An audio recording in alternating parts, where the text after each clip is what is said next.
Jarod is here on behalf of Gaming Machine Association of New Zealand. Welcome. Thank you. And we're happy to be good. Thank you. You've got it down pat already. So the floor is yours for 10 minutes. Thank you. I'm Jarod. I represent the Gaming Machine Association of New Zealand. It's an organisation that represents about 85% of the various gaming societies throughout New Zealand, including clubs. Just before I start the general presentation, just some comments and points of clarification from the submissions I've heard this afternoon. The machines return, by law, must return between 78 and 92% back to the player. Pretty much every machine in New Zealand is set at 91.5%. In relation to relocation clauses, I go around to every council and speak to them in relation to policies. We've been doing that for about 10-15 years now. Over the last 3 years, we were going around and asking councils to introduce a relocation provision. The strike rate is about 95% of councils that had gone from having no relocation to introducing relocation. Extremely common. About 45 of the 67 councils now have some form of relocation provisions, so they've been very popular. If we look at other councils, Auckland's has got a very left-leaning council with very tough anti-gambling policy there. Absolutely strict single policy. Their policy still allows club mergers because they see the benefit of going from 2 venues down to 1 with reduced machines. Dunedin's just done their review, again quite strict down there. Their policy allows for relocations even though it's quite a tough single policy. Hamilton City Council, our mayor is extremely anti-gambling. They've just gone through a full review where they look to get rid of the relocation provisions and look to get rid of the club merger provisions. They decided that they would keep those provisions because allowing club mergers meant that it was a mechanism to reduce venue numbers and machine numbers and keep the club mergers. And keep the relocation provisions because they saw the benefit in allowing large venues to move to the newer, smaller, modern, more healthy premises. Some recent examples. I think when the Problem Gambling Foundation was speaking, I think the gentleman sort of misspoke. He said that when he was asked how many problem gamblers do we have, and there was a question about the 400 problem gamblers, where do you get that from? He said, quote, that it is hard data from the number of people presenting, and that's where that data comes from. The actual hard data he was referring to is the Ministry of Health, which keeps the data of how many people from South Waikato District report. And that's in the standards and serious report. And the most recent data shows that the number of new clients from South Waikato that reported was 8, not 400, 8. And the total number of clients that they saw, that's clients that they've seen year in, year out, was a total of 15. I'm not suggesting that's the total number of problem gamblers, but there's certainly not 400 people from your district presenting to problem gambling services. There was also a comment about that the problem gambling services aren't well known. Every gaming venue has posters and signage which very clearly displays the help that's available, the 0800 number that's available. There is 0800 numbers and text number and email services available for everyone regardless of where you are. There was a comment earlier just in relation to mergers, and there might be a little bit of misunderstanding in relation to mergers because there was a question about could a pub merge? By law, pubs can't merge. It's only clubs that can merge. So in relation to your merger provision, in reality, you've already granted consent for 3 clubs to do a merger. So we're only looking at potentially one ever additional merger in the district. There's also a question about, well, if we go from a big old rundown type tavern to a new modern sort of sports bar with flashlights and a new attractive venue, would we have more people gambling or would we have less people gambling? And I can give you an example from one of my clients where we did exactly that in Tony. We went from an old rundown little, about like Tree's Tavern type environment to a smaller modern sports bar type environment with quite a strong focus on craft beer and on the food offering. And the gaming turnover went from this to this. It just simply didn't attract the same sort of clientele, and the amount of turnover through the machines dropped by over 50%. Just getting back to more of the formal presentation, the association is asking you to consider expanding the current relocation provisions to enable venues to move to new, modern, refurbished premises. Currently the policy only allows you to relocate when circumstances outside your control. And we're also asking you to replace the sinking limit cap of current numbers, which is currently 178. So we look at the relocation provision. So currently you allow relocations, but it requires an earthquake or public work acquisition, something quite serious. We're asking you to look at expanding that and to look at other circumstances that might be suitable for relocation. If a venue's in an earthquake-prone building and they want to move because they've got concerns for the safety of their staff and the safety of their customers to a smaller, modern, stronger building, we think council should be encouraging that and you should have the opportunity to do that.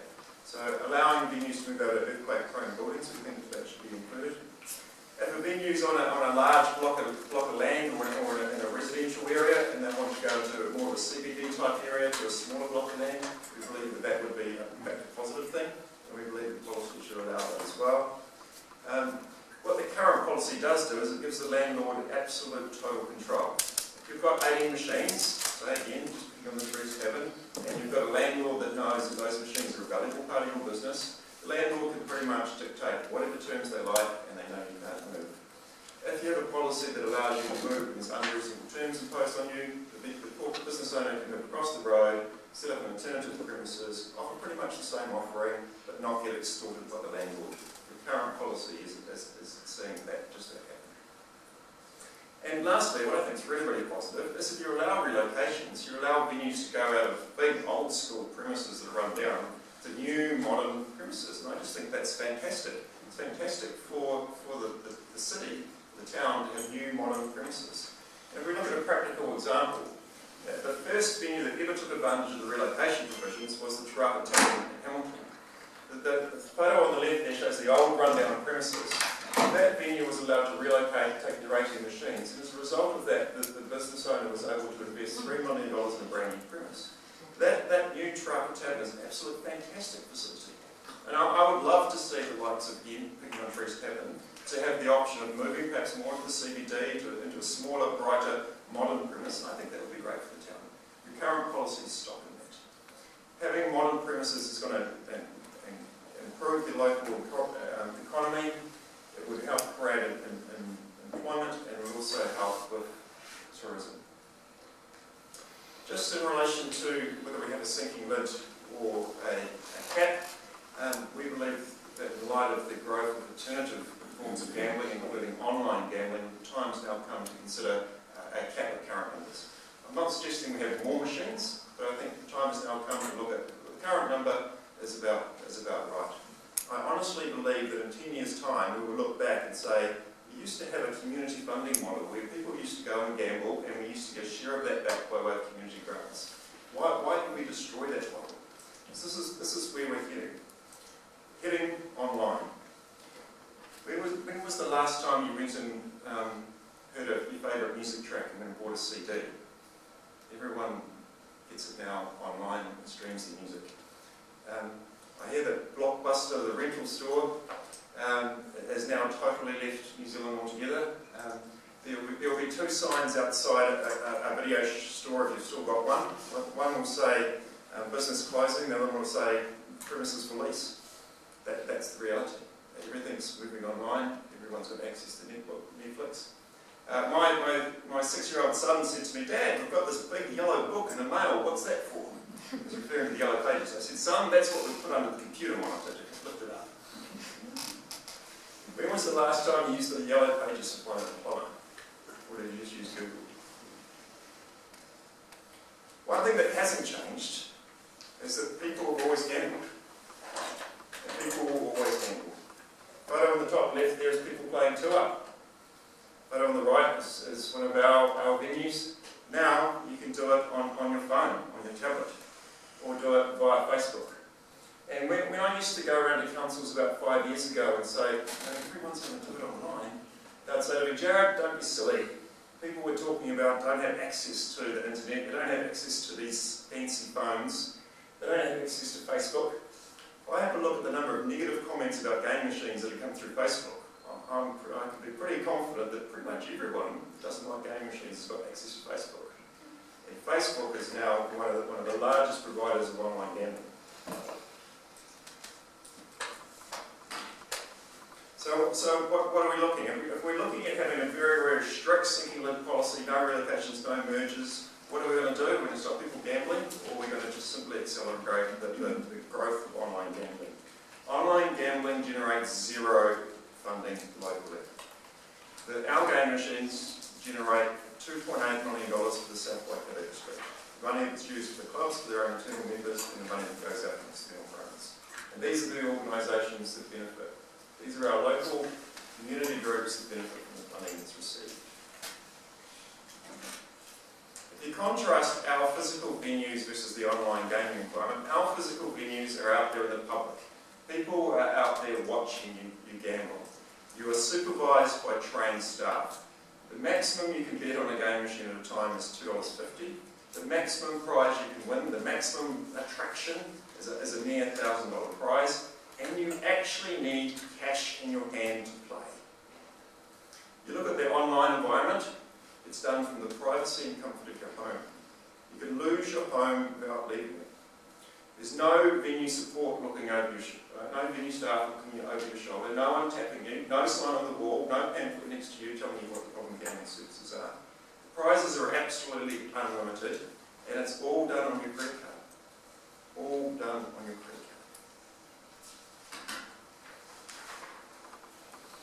Our venues, along with other gambling providers in New Zealand, generate $18.5 million a year, and that money goes to pay for the likes of Modern Gambling Foundation and Salvation Army to provide the excellent services they do.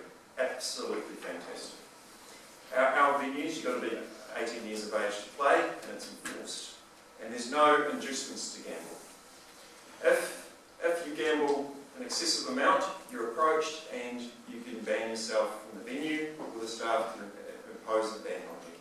Contrast that to the online environment, where there's absolutely no money whatsoever provided for our friends at the Salvation Army or the Modern Gambling Foundation. It's very easy for minors to access. There's frequent inducements to gamble, and if you spend a whole lot of money, you're not approached and kicked out, you go on the good customer list. And if you haven't played for a couple of weeks, they send you an email saying, just put $50 in your account, come back and play. We look at the benefit from our venues not only return a significant amount of money in community grants, but the government gets 35% to go towards our hospitals and schools. Our local people get employed at the pubs, and there's a guarantee to return to play. If you win, you know you're going to get your money back. In the online environment, not 1 cent goes back to the local or national government. There's no local employment generated whatsoever, and there's no guarantee that even if you win, you'll get your money back.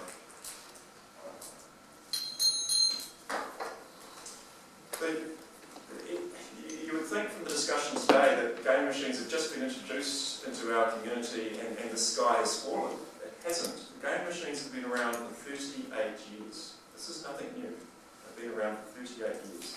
Our problem gambling rate is very, very low, 0.3% of the adult population.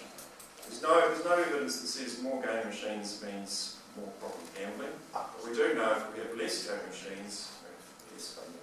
We're going to have to round it up now. You've had 10 minutes, Mr. True. If you just want to wind up, please. Sure. Thank you. So to conclude, we invite you to expand the relocation provision to enable venues to move out of earthquake-prone buildings to newer modern premises, and when the landlords demand unreasonable terms, to look at a cap rather than a sinking lid, and very, very concerned in relation to how the current policy is accelerating the migration to online. Thank you. Are there any questions of Mr. True? Councillor Napolitz? And then Councillor Glusina. Oh, just a comment on that. Sorry, Councillor Glusina. Just the migration to online has actually been encouraged by the TAB, by closing local agencies down where people used to have a bet over the counter. And they say, well, there you are, you've got your cell phone, you can do all the betting you can, we've made it easy for you, just log into your account and you spend your money from your cell phone. So that's being actually encouraged by central government because they own the TAB wholly. No one else has got an interest in the TAB. Yeah, not quite. I used to go to every council on behalf of the New Zealand Racing for the TAB, and the TAB employed me to go to every council, and the last 2 or 3 times I've been here wearing my TAB hat. The TAB have said, Jarod, you don't need to do that anymore. We're just happy with people doing it online. Yeah. And you've seen the close of the TAB board venue. Yes. If that's just not evidence of the migration of online, I don't know what is. And that's loss for this community of 4 jobs. Yep. I've got to go now, so. All right, thank you for that, Bobby. Thank you. Councillor Knuckle looks good. Kia ora, Jarod. Your Gaming Machine Association of New Zealand, is that a voluntary organisation? Yes. And your membership is contained up of club owners, what? It's gaming machine societies. It's Hospitality New Zealand, who represents the venue operators. It's Club New Zealand, who represents the clubs. It's the Royal New Zealand RSA, representing clubs as well. So it is clubs, or Yeah. it is clubs? Clubs, societies. Yeah. And you don't actually distribute any money, do you? Your We're organisation? not a gaming society as ourselves. Our members do that. So your members distribute the funds, but not you? Correct. And in the South Waikato, how many members do you have? I think all the gaming, all the societies as opposed to the clubs would be members. And you gave a figure of 2.8 million, so your members collectively return that to the South Waikato. So the 2.8 million is 40% of the revenue that's generated, which by law must get returned back. So the 2.8 million is funds that go out both by way of external grants and also the funds that the clubs use internally for their own members as well. That's both of those figures added together. Okay, so do you know the specific figures on what goes out externally as opposed to what's returned? No, it will be about 3/4 externally and about 1/4 in the clubs. I might need Councillor Gesh's help to work out those numbers. We can get those later. One thing you have to be very careful about is looking at the Problem Gambling Foundation and how they do their grant figures. I'm The happy way- to the provide way some the- further information if you Yeah, want to and around one of those the numbers. projects we're doing right now is exactly that. We're commissioning KPMG to go through and actually get some accurate grant data. Because the reality is we're doing it. Every community gets their own share, and I can tell you from experience, every council that I go to in New Zealand, everyone tells me we're not getting our fair share. Now, clearly that can't be the case. So KPMG are currently going through and getting all the data from the society, so we can actually get an accurate picture. And that data's only probably another week's away, which should be able to. But if for argument's sake, I go on and I have a look at one of our gaming venues here, and and all of that information is publicly available, so not knowing the names, but if I go and have a look at how much money a particular venue has received, and they are a club, and they receive, say, $400,000, and external grants, if they give out $2,000, then you would accept that on the face of it may not be seen as a fair distribution of returning that funds to the community. So are you talking about clubs or pubs? Clubs. Well, clubs simply return the money back, the bulk of the money back to their own members. And frankly, I don't have a problem with that. Oh, that's okay. Because But the key point that everyone's concerned about is they don't want the money leaving the district. In the club environment, the very people that put the money into those machines are club members, and the money goes back and is used in exactly the same building which those members belong. So in the club environment, it's staying to 100% I want to local. ask you, would that also include clubs that have venues in other towns? You don't have any clubs here in New Zealand towns. That's not what I asked. I'm just asking if you have clubs and you're part of, you're part of New Zealand Clubs Association and you have different clubs, would that same premise apply to them? The club model is you have gaming machines in your own club rooms, and the members play those machines, and the funds go back to those same members by providing services in that club. And the money stays 100% local, in fact, in the same building where it's spent. I think that's good. Any further questions, Councillor Shelton? You're telling us about the online gambling. What do you know about the Australian online gambling laws? Only that I think Australia, like every other country, is grappling with how do we deal with the online thing, and their moves to, rather than seek to ban it, to look to regulate it and allow it and then to tax it. And our Minister of Internal Affairs has taken the same view, which we pretty much leave the class 4 sector as it is, and we look at the online sector, and rather than simply put our heads in the sand and say, oh, we're just going to ignore it, what we're going to do is we're going to legalise it, tax it, and control it. Have you tried with an Australian credit card to gamble online? It won't work. They won't take it. Yeah, there's. So my favourite TV show is House of Cards, and you could only watch it on Netflix in America. It took me 15 minutes to work out how to get a VPN and work around that. Okay, right, yeah, okay. But I mean, instead of, you're coming up to us and telling us that, online gambling and everything else, you should be encouraging the government to stop this, online gambling if you're really interested in the...